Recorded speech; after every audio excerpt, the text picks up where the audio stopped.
Hello, hello. I hope that you are doing well today. And I am going to be talking to you about your final assignments for reading class this year. So here we are on today's agenda slide.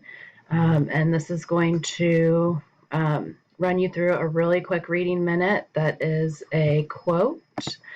And independent reading, once again, is optional at this point. Don't forget to take a look at those dystopian ebooks. You may even find some good summer reading material there. And then our dystopian choice board is going to take you into the Unit 6 folder. And you are looking for the assignment at the bottom called Dystopian Choice Board and Essential Question Responses. So there's a lot going on here on this one assignment, but I'm going to walk you through it. So you will start by making a copy of this document. And this document is going to take you to a choice board. And notice that the due date is May 15th for everything. We'll go over the choice board here in just a second.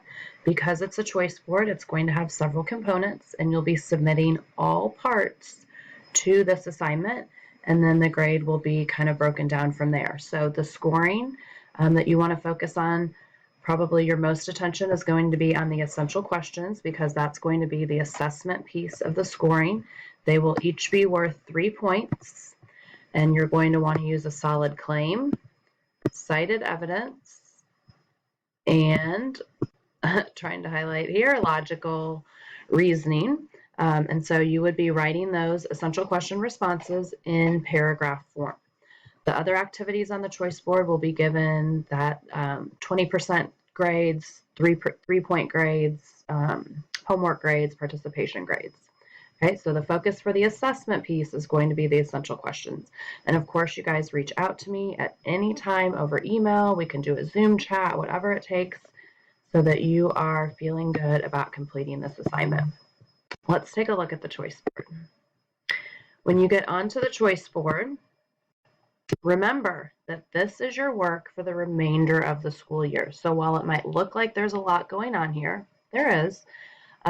Don't be overwhelmed, because you are going to have the remaining reading class days to work on this stuff. So think about chunking it out, giving yourself some breaks. Don't try to do everything at once. Okay? So you will complete one activity from each column. You are able to make things however you choose. Okay, you can do paper or digital. You'll just need to upload everything to Schoology. So if you're choosing to do paper versions, go ahead and snap pictures of those so that you can upload them into Schoology. Okay, and then on the choice board, this first column on the left, this is going to be the assessment column, and this one box right here is required. These are going to be the written responses to the essential questions. So we just kind of went over claim, cited evidence, logical reasoning. Everything that you see in this column below that, these are optional. So if I want to dig in deeper to this question, do individuals or external forces have more power to impact change? I can take this survey.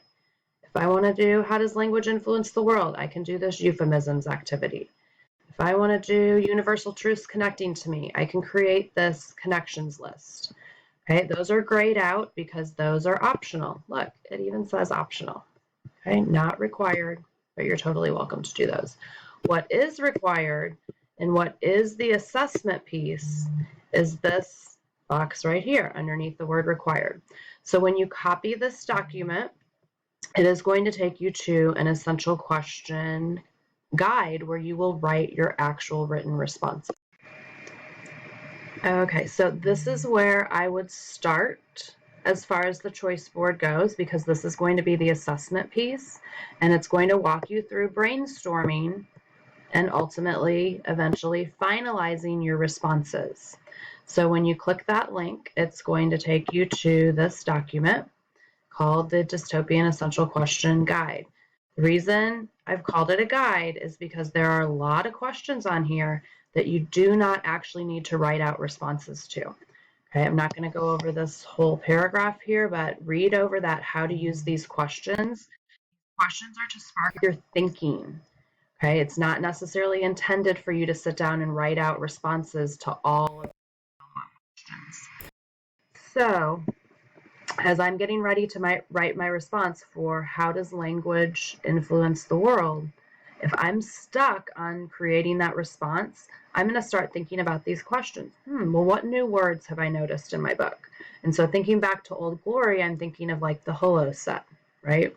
I'm thinking of some of the made up language or words that we don't use in our world. What word choices does the author make that impact me as a reader? Does anything have a certain connotation? I'm thinking of the uncles in Old Glory. I wonder why they were called the uncles. Does that make me feel a certain way? Coming across euphemisms or figurative language, that's one of those extra optional activities you can get into. Does your character use their words to influence others? Think about Donald. Think about Granda. Which one of those characters was using their words to create influence or to try to influence? And what effect did that have? So those are just questions for you to think through. And you can put some brainstorming here then in this box. My final response to be graded, this is where I will come in and look for your written paragraph with your cited evidence for the essential question. Okay, that's the writing that's required. You're welcome to do whatever you want with the other follow-up questions. Maybe you just run through them and think about them. Do a little brainstorming there. Do individuals or external forces have more power to impact change? So think about the individuals that you're reading about, Granda, Donald. Think about the external forces, the SOS, the government system in that book, or sorry, in that short story. Again, run through some of these questions. What does it make you think of? What brainstorming are you able to come up with? And then ultimately, you're going to compose your final response in paragraph form right here. And then the same thing for our last question, the universal truths. How do universal truths discovered by characters connect to me? A universal truth is just another way to say a lesson, a moral, a message. So keep that in mind. And use these questions to brainstorm and then ultimately record your final response. Okay, once again, I would be starting with this and getting some brainstorming down, but I probably wouldn't be ready to finalize my responses just yet. Ultimately, you're going to submit them by May 15th. So back to our choice board. This is the one box that's required for every single student, and this is your assessment. So again, that's why I would start here. Doesn't mean that you actually wrap it up first thing, but you start there and then you can come back to it, edit, revise, and turn in by May 15th. Let's take a look at the other columns. Okay, when we get into these other columns, we're digging into some additional text, and some literary elements. So you are going to choose one from the additional text column. You can choose poems and nonfiction, which are linked here. So you would go through and annotate, looking for connections to those same essential questions.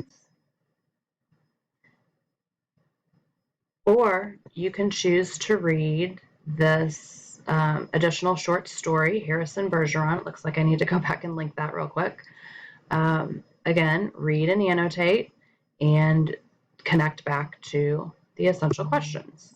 Choose one of those. Okay, then for literary elements here, you're going to choose one. You can do a meme collage. That was an activity choice from earlier this year, so you might recognize that, along with the mood timeline. When you click the link here, it's going to take you to that color symbolism chart and some mood words. Again, we've done something like that earlier this year. Choose one of those.